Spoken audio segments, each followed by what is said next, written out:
का एक ऐसा मंदिर जहां चिता की राख से भगवान शिव की आरती की जाती है। एक ऐसा मंदिर जहां मृत्यु भी जाने से घबराती है। यह मंदिर जितना पूज्य है उतना ही रहस्यमयी और भयावह भी है। यह है उज्जैन का महाकालेश्वर मंदिर, जहां के स्वामी हैं काल के भी काल, महाकाल। यह मंदिर 12 ज्योतिर्लिंगों में से एक है और सबसे पवित्र भी माना जाता है। भारत के ज्यादातर शिवलिंग उत्तरमुखी होते हैं, लेकिन महाकालेश्वर का शिवलिंग एकमात्र ऐसा शिवलिंग है जो दक्षिणमुखी है और इस दिशा को मृत्यु का द्वार कहा जाता है। आखिर क्या है इस ज्योतिर्लिंग के निर्माण की कहानी और क्यों यह भारत के बाकी ज्योतिर्लिंगों से अलग है? दरअसल काल का अर्थ केवल मृत्यु नहीं बल्कि समय भी होता है। यानी यहाँ के स्वामी महाकाल मृत्यु और समय दोनों से परे हैं। क्या है महाकाल और काल भैरव का रहस्य? और सबसे बड़ा सवाल, क्यों कोई भी मंत्री, राजा, यहाँ तक कि प्रधानमंत्री भी उज्जैन की इस नगरी में रात्रि विश्राम करने से डरते हैं? क्या होगा यदि वे यहाँ रात को ठहर गए? और क्या हुआ जब मध्य प्रदेश के मुख्यमंत्री मोहन यादव ने इस परंपरा को तोड़ने की कोशिश की? इस मंदिर का सबसे बड़ा रहस्य है यहाँ हर सुबह 4 बजे होने वाली भस्म आरती, जिसे कभी आदमी की चिता की राख से बनाया जाता था। और कुछ लोगों का मानना है कि आज भी यहाँ मनुष्य की चिता की भस्म से ही शिवलिंग की पूजा होती है। तो आखिर इसकी असली सच्चाई क्या है?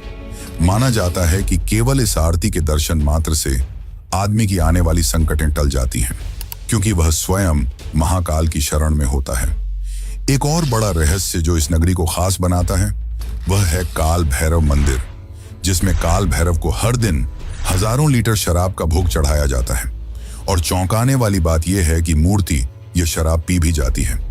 कई शोधकर्ताओं और इतिहासकारों ने इस रहस्य को सुलझाने की कोशिश की, मगर आज तक यह कोई पता नहीं लगा पाया कि वह हजारों लीटर शराब आखिर जाती कहां है। और एक समय जब अंग्रेजों ने इसकी सच्चाई जानने के लिए मंदिर के नीचे खुदाई करने की कोशिश की, तो उनके साथ कुछ ऐसा हुआ जिसे सुनकर आप भी चौंक जाएंगे।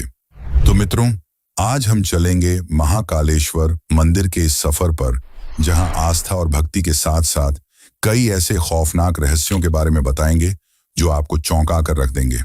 मेरी आपसे विनती है कि वीडियो को शुरू से अंत तक जरूर देखें, और अगर आपको यह वीडियो अच्छी लग रही है तो कमेंट में हर हर महादेव जरूर लिखें।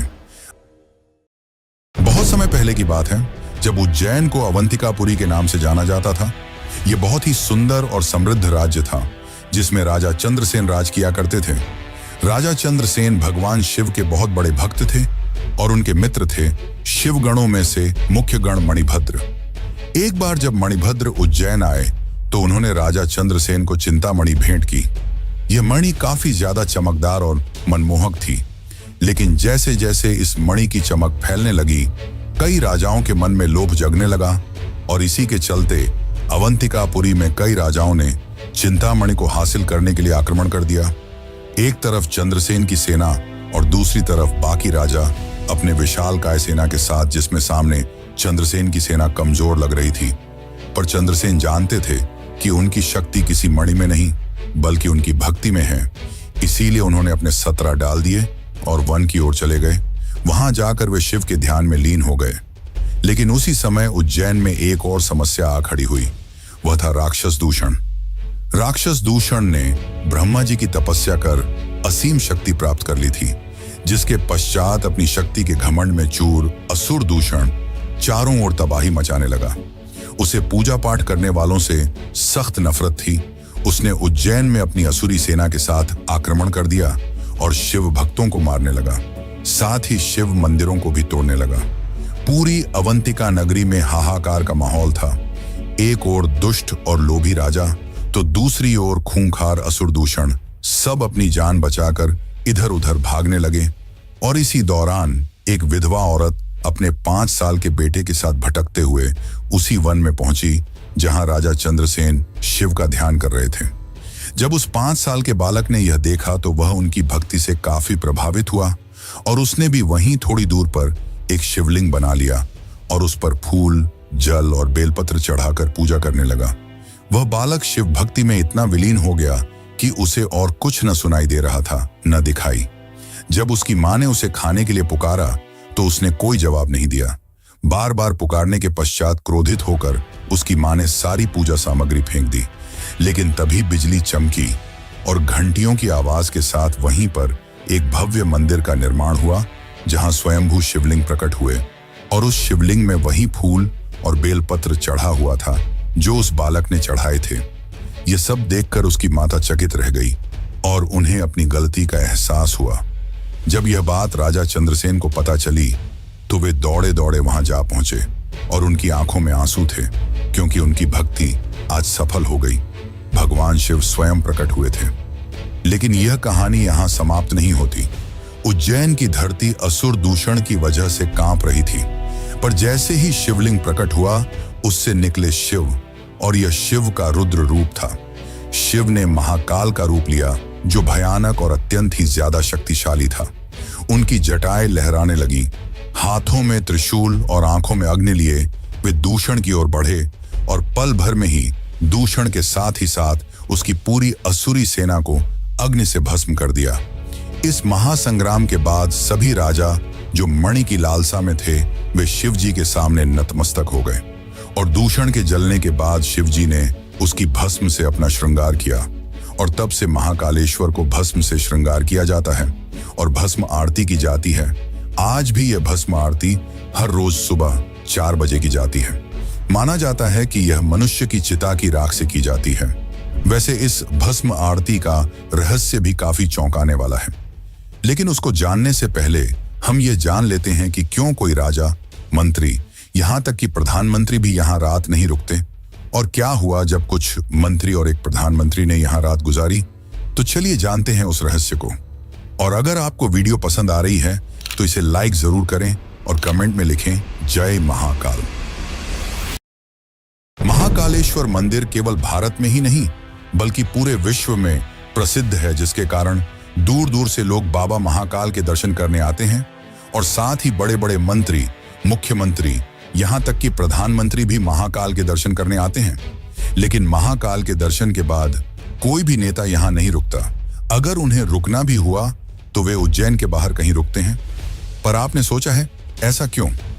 दरअसल जब भी कोई राजा या नेता यहाँ रात बिताता है तो उसकी सत्ता चली जाती है, और ऐसा एक बार नहीं कई बार हुआ है। आपको बता दूं कि भारत के एक प्रधानमंत्री इसका खामियाजा भी भुगत चुके हैं। भारत के चौथे प्रधानमंत्री मोरारजी देसाई यहाँ महाकाल के दरबार में रात रुक गए थे, जिसके अगले ही दिन उनकी सत्ता चली गई और उनकी सरकार गिर गई। फिर इसके बाद कर्नाटक के मुख्यमंत्री येदियुरप्पा ने भी यहाँ रात बिताई, जिसके बाद 20 दिनों के अंदर ही उन्हें भी अपने पद से इस्तीफा देना पड़ा। ऐसे और भी कई घटनाएं हैं जो महाकाल के दरबार से जुड़ी हैं। पर क्या आपने सोचा है कि आखिर ऐसा क्यों होता है? दरअसल माना जाता है कि बाबा महाकाल ही यहाँ के राजा हैं और उनसे ऊपर कोई नहीं। ऐसे में उनके दरबार में एक साथ 2 राजा नहीं रुक सकते, जिसके चलते राजाओं और नेताओं की सत्ता चली जाती है, जिसके चलते कोई भी नेता यहाँ रात्रि विश्राम नहीं करता। कुछ समय पहले प्रधानमंत्री नरेंद्र मोदी भी यहाँ बाबा महाकाल के दर्शन करने गए थे और उन्होंने भी यहाँ रात नहीं बिताई। पर चौंकाने वाली घटना तब हुई जब 16 दिसंबर 2023 को मध्य प्रदेश के मुख्यमंत्री मोहन यादव ने यहाँ रात बिताई। उन्होंने कहा कि मैं महाकाल का बेटा हूं, इसलिए यहाँ रुक सकता हूं। महाकाल तो पूरे ब्रह्मांड के स्वामी हैं, इसीलिए उनके नगर में रुकने में कोई आपत्ति नहीं होनी चाहिए। जिसके पश्चात वे वहां रात रुके और एक नई सोच को प्रस्तुत किया। चलिए अब हम यहाँ होने वाली भस्म आरती के बारे में जानते हैं। दोस्तों, ज्यादातर मंदिरों में भगवान की पूजा दीप जलाकर की जाती है, पर महाकालेश्वर मंदिर में यह आरती भस्म से होती है। भस्म किसी भी इंसान या वस्तु का आखिरी रूप होता है, यानी कि जलने के बाद बचने वाली राख।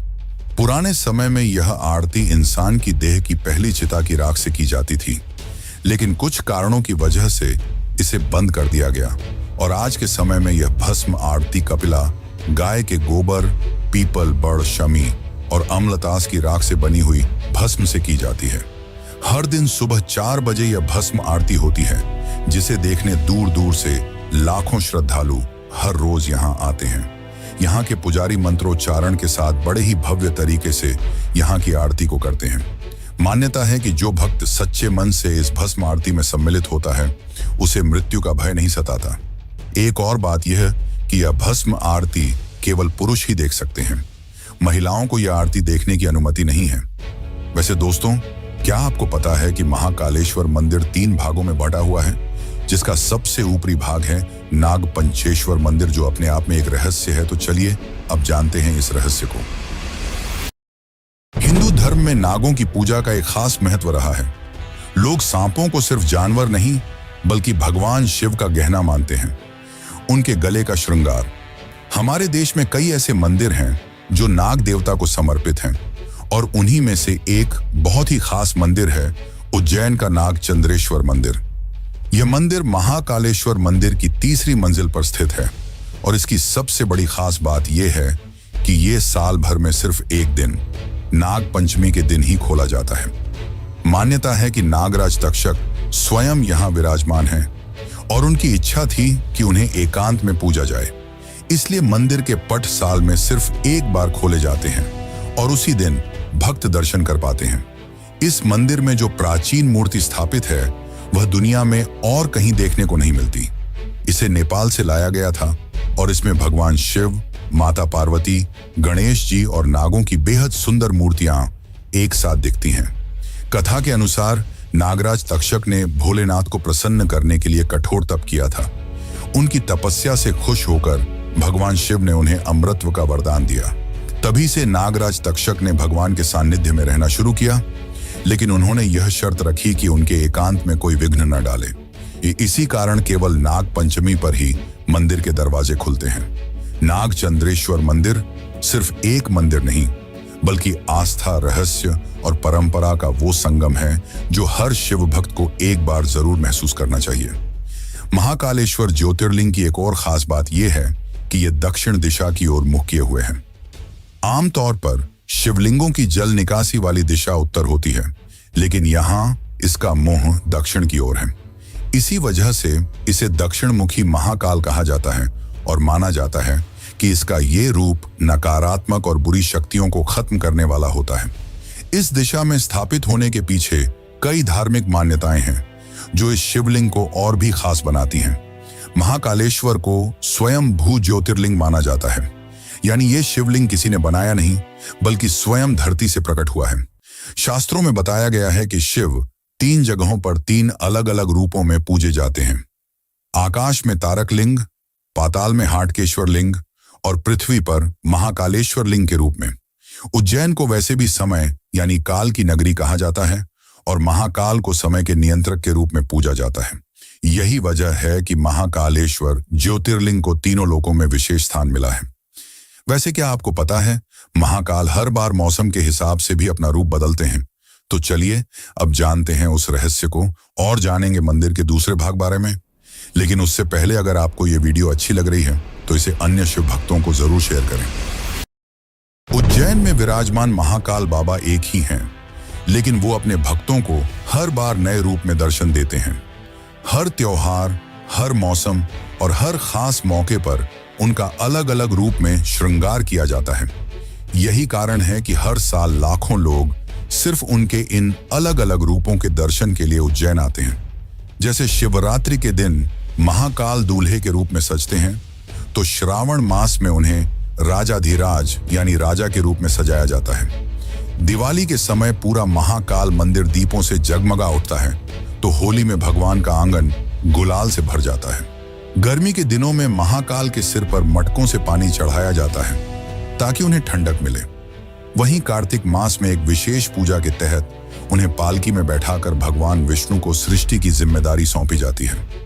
महाकाल के हर रूप में कुछ खास बात होती है जिसे देखकर हर भक्त भाव विभोर हो जाता है।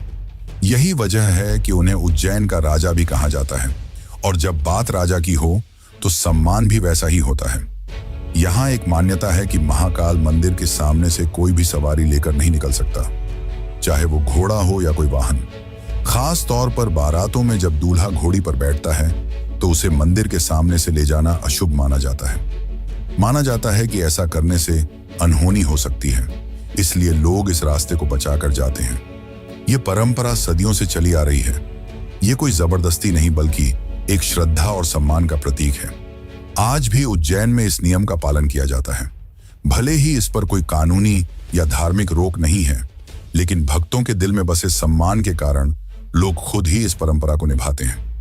दोस्तों, जैसा कि मैंने बताया था कि महाकालेश्वर मंदिर 3 भागों में विभाजित है, तो उसका एक भाग है जूना महाकाल। तो चलिए जानते हैं उसके बारे में।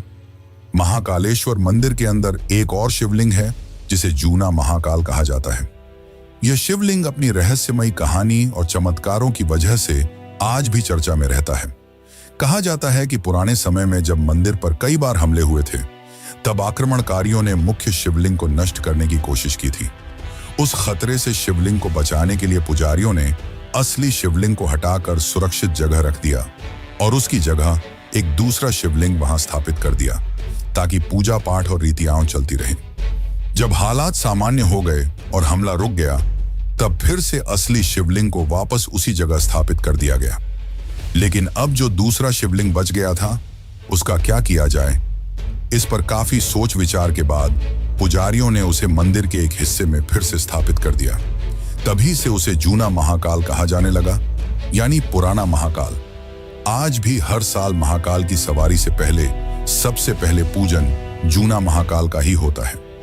यह परंपरा आज तक निभाई जाती है। हालांकि आमतौर पर लोग जूना महाकाल के दर्शन को नजरअंदाज कर देते हैं, क्योंकि उनका ध्यान सिर्फ मुख्य ज्योतिर्लिंग पर होता है।